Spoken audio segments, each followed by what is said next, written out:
చంద్రగిరి మండలం ఎగువరెడ్డివారిపల్లిలో గంజాయి బ్యాచ్ వీరంగం సృష్టించింది. అర్ధరాత్రి గంజాయి మత్తులో గ్రామస్తులు ఇళ్లపై సన్ని అతని అనుచరులు రాళ్లతో దాడి చేశారు. గంజాయి బ్యాచ్ దాడిలో ఇళ్ల అద్దాలు, రోడ్లు, ద్విచక్ర వాహనం, విద్యుత్ మీటర్లు ధ్వంసమయ్యాయి.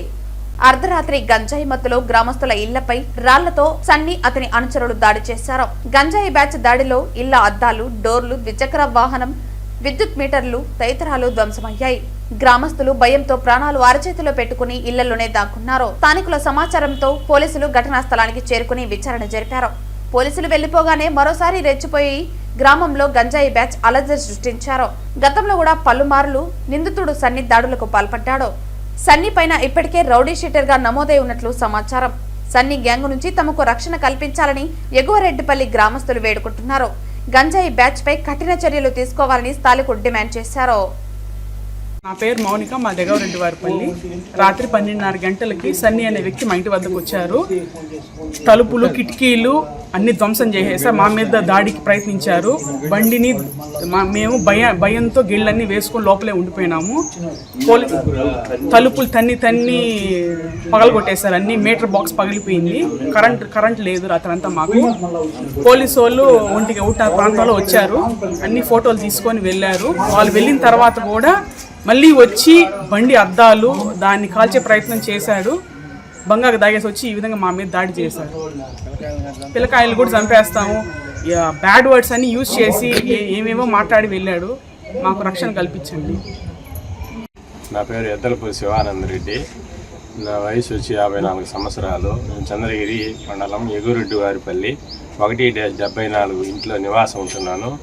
నా పక్కన ఇంటిలో నివాసం ఉంటున్న తానాటి నవీన్ రెడ్డి అనే ఇంటిలోకి రాత్రి 12:20 గంజాయి తాగి మత్తులో భయంకరంగా బూతులు తిట్టుచు ఇంటి మీదకి దాడి చేసి రాళ్లతోనూ కట్లతోనూ ధ్వంసం చేసి ఇంటి చుట్టుపక్కల ఉండే వాళ్ళందరినీ భయభ్రాంతులు చేసి విపరీతంగా ప్రవర్తించి దాదాపుగా 1.5 గంట సేపు విధ్వంసం సృష్టించినాడు.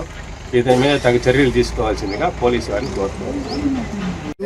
సార్ నమస్తే సార్. మేము రెడ్డివారిపల్లి గ్రామ పంచాయతీ నుండి మాట్లాడుతున్నాం. గత 4 ఏళ్లుగా సన్నీ అనే అబ్బాయి బంగారుకి మందుకు బానిస అయ్యి ఊరి మీద పడి మేము చుట్టుపక్కల ఉండే వాళ్ళం భయభ్రాంతులంగా వణుకుతున్నాము. ఇప్పుడు 2 సార్లు ఇండ్ల మీదకు పోయాడు, అయినా గమ్మునే అయిపోయినాము. రాత్రి 12 గంటల ప్రాంతంలో మా సందులోకే వచ్చి ఒక అమ్మాయినైతే బూతులుగా మాట్లాడుతూ ఉన్నాడు. రాళ్ళంతా ఇసిరేసి బంగారుతో వాడు ఏం చేస్తున్నాడో తెలియదు. వాళ్ళ ఇంట్లో వాళ్ళందరూ ఇంట్లోనే ఉన్నారు. వాడిని అయితే పట్టుకోలేదు. మీరేం చేస్తారో చేయండి, మాకైతే ఊర్లో అయితే వాడు ఉండుకుంటా చేస్తారని మేము కోరుకుంటున్నాం. నా పేరు నవీను, రెడ్డివారిపల్లి. రాత్రి సన్నీ అనే పిల్లోడు బంగారు తాగేసి వచ్చి బండిని, నన్ను, ఇంట్లో మా భార్యని, మా అమ్మని, మా నాయన్ని కొట్టేదాన్ని చూసినాడు. ఇంట్లో ఉండే అద్దాలు, కిటికీలో అన్ని పగలు కొట్టేసాడు, తలుపులు పగలు కొట్టేసాడు. మేము రాత్రి గడియేసుకోంటే వచ్చి తలుపులకి పెద్ద రాళ్ళతో ఇసిరేసాడు. మా భార్యకి గాయమైంది, రక్తం కారింది. మా అమ్మకి హార్ట్ అటాక్ వచ్చింది. హాస్పిటల్ పోవాలన్నా కానీ భయానికి పోలేక ఇంట్లోనే ఉంది.